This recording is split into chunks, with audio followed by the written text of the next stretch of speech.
Em um tempo de grande opressão, os hebreus estavam escravizados no Egito, sofrendo sob o domínio do faraó. Este, temeroso do crescimento do povo de Israel, ordenou que todos os bebês meninos hebreus fossem mortos. Quando Jocabede, uma mulher hebreia, deu à luz um filho, ela o escondeu por 3 meses, desesperada para salvá-lo. Não podendo mais ocultá-lo, ela fez um cesto de junco, o revestiu com betume e o colocou no rio Nilo, confiando nas mãos de Deus. Ao se afastar, ela olhou para ver o que aconteceria, sabendo que sua coragem poderia mudar tudo. A filha do faraó desceu ao Nilo para se banhar, acompanhada de suas servas.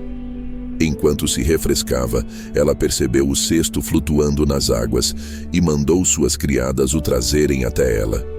Ao abrir o cesto, encontrou um bebê chorando. Comovida, ela o pegou nos braços, percebendo imediatamente que era um menino hebreu, um dos filhos que o faraó havia ordenado matar. Mas, ao invés de segui-lo, a princesa sentiu uma profunda compaixão. Ela sabia que o destino desse menino seria diferente. Nesse momento, a irmã de Moisés, Miriam, que observava à distância, aproximou-se e perguntou se a princesa gostaria que uma ama de leite hebreia cuidasse do bebê. A princesa consentiu, e foi então que Jocabede, a mãe de Moisés, foi chamada para amamentá-lo. Moisés foi adotado como filho da princesa, vivendo agora na corte do Egito, mas com um destino marcado por algo maior.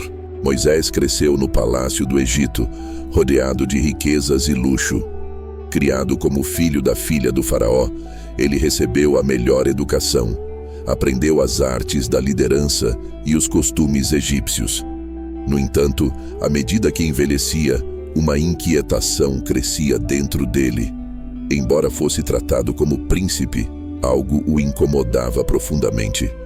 Ele via a dura realidade de seu povo, os hebreus, que continuavam a ser escravizados e oprimidos, enquanto ele vivia na opulência. Moisés começava a questionar sua identidade, o que sentia em seu coração e o que deveria fazer. Em meio à grandiosidade do Egito, ele se sentia desconectado, como se sua verdadeira missão fosse algo além dos muros dourados do palácio. O conflito entre seu passado hebreu e sua vida egípcia o atormentava, e ele não sabia como reconciliar essas duas partes de si mesmo.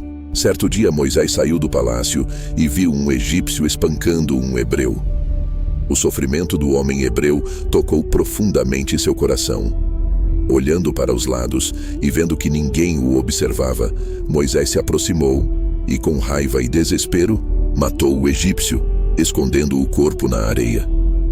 Ele acreditava estar fazendo o que era certo, defendendo seu irmão hebreu contra a opressão. No entanto, ao amanhecer, Moisés viu 2 hebreus brigando, e ao tentar intervir, um deles o confrontou, dizendo: "Você vai nos matar como fez com o egípcio?" O medo tomou conta de Moisés. Ele percebeu que sua ação não tinha sido secreta e que o assassinato havia sido descoberto.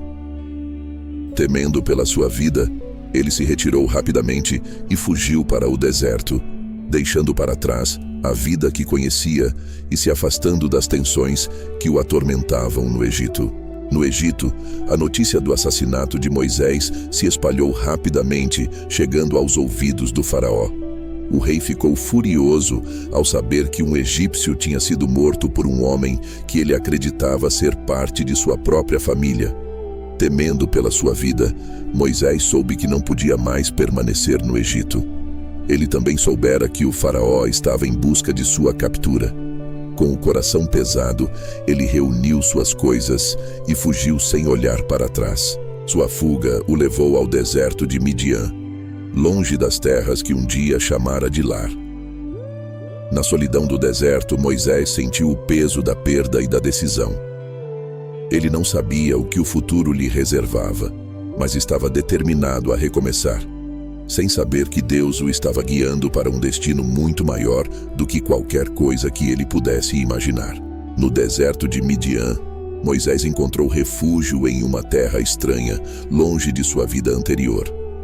Ele chegou à fonte de água e ali encontrou 7 mulheres filhas de Reuel, sacerdote de Midian, que estavam tentando tirar água para seus rebanhos. Quando pastores hostis tentaram impedi-las, Moisés os defendeu, afastando-os com sua força.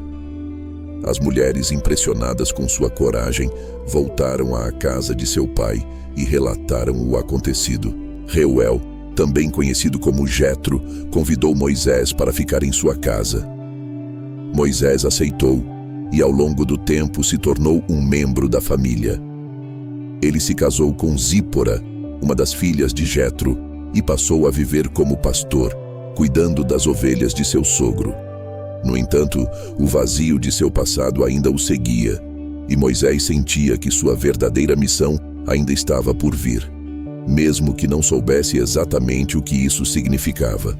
Durante os anos em Midian, Moisés se estabeleceu como pastor, mas algo em seu coração ainda clamava por algo maior. Certa tarde, enquanto pastoreava o rebanho de ovelhas no Monte Horebe, o monte de Deus, Moisés viu algo extraordinário, uma sarça ardente que não se consumia pelo fogo. Intrigado, ele se aproximou para investigar, e quando se aproximou, ouviu a voz de Deus chamando-o pelo nome: Moisés, Moisés. Moisés respondeu temeroso: Aqui estou.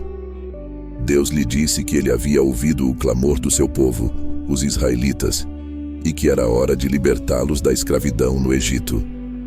Deus revelou que Moisés seria o escolhido para essa grande missão. Moisés, atônito e cheio de dúvidas, questionou: Quem sou eu para fazer isso? Mas Deus garantiu que ele estaria com Moisés, fortalecendo-o para enfrentar o faraó e liderar os israelitas para a liberdade.